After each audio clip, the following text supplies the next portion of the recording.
Hi guys, and welcome to yet another review. So what do I have for you this time around? Well, I've got here three IEMs. This one is the OG of this one. So what are the three IEMs? TinHiFi C3 Mark II, CVJ Neko, this is a limited edition, and over here I've got the HZSound Ginkgo. I think that's how you say it. Single ED. This is a hybrid. It's a single ED plus a PZT. Although having said that, the way that the PZT has been implemented in this particular case has been so mellow that I honestly could not pick up on the PZT. So I look more at the Ginkgo as a single ED in itself. Anyway, they all cost around the $50 price point. The Ginkgo, yeah, from HZSound, it does have some nozzles which can be exchanged. It brings a pink, a green, and a black. The pink nozzle is the one that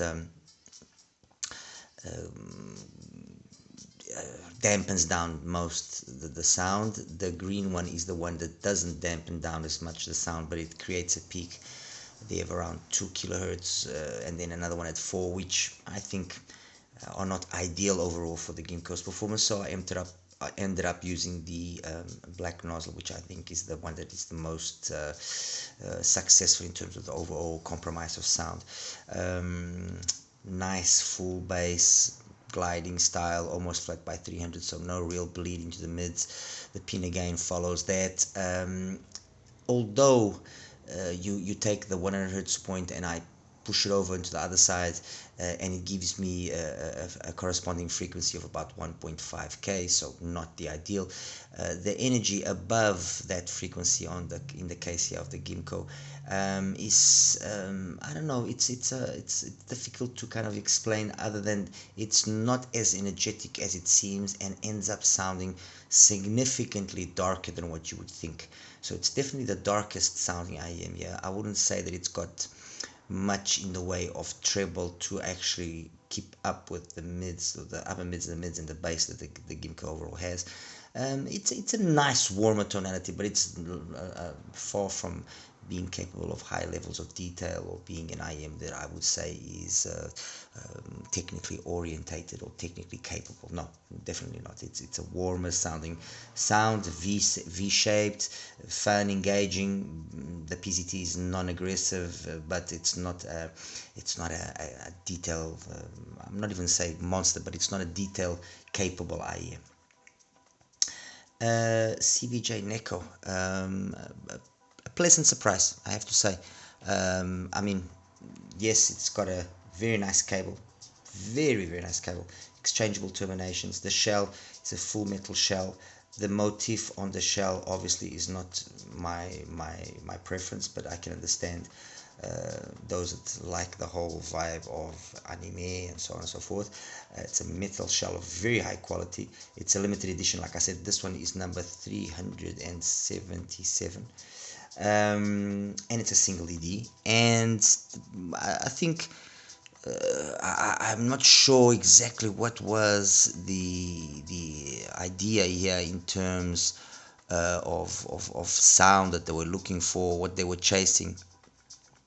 But it does have a really nice sound. It's using once again a black gold composite diaphragm. I would like to be able to explain what that really means in more detail.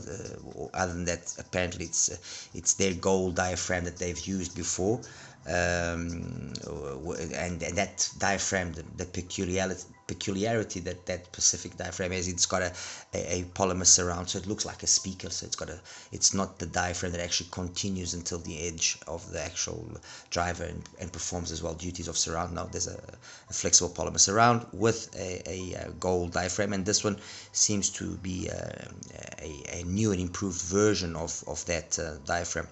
And again, I think ultimately that will be the main reason why you would choose the Neko, unless obviously you also like this whole motif of the anime and so on and so forth, then that's a valid reason. But I think it's the Neko falls in a group of IEMs that makes sense to buy in this price point, which is so competitive and so different, more because of the fact that they are using an unusual driver. So instead of just using an LCP driver or a DLC driver, and there's plenty of examples. I mean, you can buy a Keyfine clean for even less money than this, and the clean, you know, it's an amazing IM, the exchangeable nozzles, everything, but none of that over here. It's simple, you know. But the reality is they've used an unusual driver. Let's put it that way. They've tuned it well, and the sound of the Neko is a very entertaining sound. It is. It reminded me a lot of the sound, for example, of the iBasso, the Klee, for you guys to have an idea. You know, so. I guess you could say this is a cheaper alternative to the Glee, to the clean type of sound of the iBasso. Does it make sense? It's, again, like I said, it will make sense only for the fact that it is a limited edition IM, uses an unusual driver with a different diaphragm material, and there lies its main reason for being. Finally, here the TinHiFi the C3 Mark II. This is the original one. The Mark II, again priced at around $50, give or take, uses an updated version of the LCP driver that they already used before in the original C3. And in terms of sound, what I can say is that they've kind of emulated the sound to a great degree, or at least the tuning style of the Pula Unicron. That's, I think, a very good way and easy way of putting it. The differences here lie specifically in the fact that this is an LCP driver. So being an LCP driver, it will not have the same sort of clarity in the upper mid, treble, and past 10K that the beryllium coated driver of the Pula has. And it's easy to notice it. I mean, I compared both of them as well. I listened to the Pula, I listened to this one, and you can straight away tell which is which. The Pula is unquestionably more detailed, unquestionably cleaner, capable of more detailed retrieval, more air in terms of sound. So does that mean the C3 is bad? No, by no means, by no stretch. The C3, in comparison with its original, it's there's an improvement. I'm not going to deny it, and an improvement which I think is again noticeable. The C3 by comparison, the original C3 by comparison to the Mark II, sounds harsh. I'm using a strong word to dictate that it's a difference that you can pick up on. Yes. However nice it still was, and it still is. I mean, that's the reality. But this is more polished, unquestionably. The C3 Mark II is definitely more polished. The driver is a better quality driver, and it gives a lot of that sound, like I was saying, that you find in the Unicron. Nice smooth bass. It's all about smoothness of sound here. Smooth bass, smooth mids, you know, nice extension. It just loses a little bit of that ultimate sparkle that the Unicron has. Coupled to the fact that it does cost $50, which is a price point which is very similar to the Pula, I would say that the Pula is still perhaps the more wiser choice of the two IEMs. The cable, yeah, of the TinHiFi is nothing special. I think they should definitely think about refreshing that. The tips are not too bad. I'm actually using the stock tips. The shell itself is a nice shell. It's a really nice shell. You can identify the difference between the OG. Okay, this is the OG C3, and this is the Mark II by these kind of stars that it has in the faceplate. All right, and the TinHiFi logo is a little bit bigger as well. But otherwise, the shell is similar. I mean, there's a lot of similarities between the shell. It's not a radically different shell. And like I said, sounds, it's a smooth sound. This is smooth sounding. This is way too dark, and this is kind of a high energy sound, following the likes of something like the iBasso, like I mentioned, the Klee. Maybe at the extremes not as polished, but Trust me, it's not a huge difference. That they are very similar. They've got the same sort of. I would say maybe the biggest difference between the Neko and the Klee is that obviously the Klee is more expensive, yes, but in terms of sound, it's that the Neko has a little bit more mid bass, which does help make the balance between then the mids, upper mids a little bit more rounder, okay? But it loses a little bit of that detail up top that the Klee has. Otherwise, look, three more IEMs, that's basically it. Of the three, I think the only ones which are really making sense are the Neko for its uniqueness in terms of driver choice, and the C3 it's an interesting alternative if for some reason you think that you might be afraid of the extension that the puller has, and that you think as well that you prefer the more warmer tonality that usually LCP drivers which is the case. All right, let me show you the graphs and wrap it up. Okay guys, so let's talk graphs now here. So let me start here with the graph of the Neko. As you can see, nice graph, nothing really that is offensive. It seems to have a big base, but it's not as big as the graph shows. The 100 Hz point corresponds there to more or less 2 kHz. The extension past that it's a nice extension, but it's not overpowering. There's a nice balance struck throughout the whole frequency. A little, very minor bleed into the mids, but nothing really that's honestly a problem. And then the rest is really nicely done. Nice vocals, nice instruments in terms of wind instruments and trumpets and that kind of stuff sound fantastic. Any string instrument as well sounds really good, sounds very realistic. So it's a very easy to like sound. There's nothing that is absolutely standout, but there's nothing that's wrong as well. So it's a very easy to like sound. And the usage of, again, a different kind of driver, and it's nice to see the different drivers being used, because ultimately, like I've said countless times, the tuning ends up being very much the same. It's then the different nuances of different driver materials that will dictate differences that exist in sound.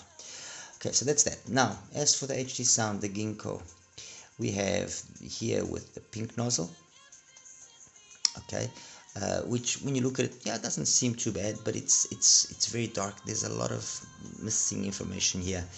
It's nice in terms of the bass and the mids, but okay. On the opposite end, we have the nozzle with the I believe green O-rings, which, yes, does confer more energy to this mids and upper mids area, but again, there's sparkle missing up top. And then we have the black O-ring nozzle, which is kind of the one that I think strikes the best balance. You would think that there is not much of a difference between it and the pink. No, but it's noticeable. What you gain in terms of energy here is enough for it to be making sense. It still lacks that extension past 4K, so it's not a lot of treble information there, and that makes the overall sound a little bit on the darker side. It is what it is. So that's the Ginkgo, and then finally the TinHiFi. I'm going to show you first the TinHiFi in its original configuration, okay, which was nice, a reasonable extension, nothing to be shocked about, but the newer one is definitely superior. Cleaner bass, the way it rises here from the pin again up to the picket 4, it's a cleaner, more mature rise. Let me just take away that one there, and then the way it drops off and the extension, it's fine. The 100 Hz point here corresponds roughly to 2 kHz, so that's fine.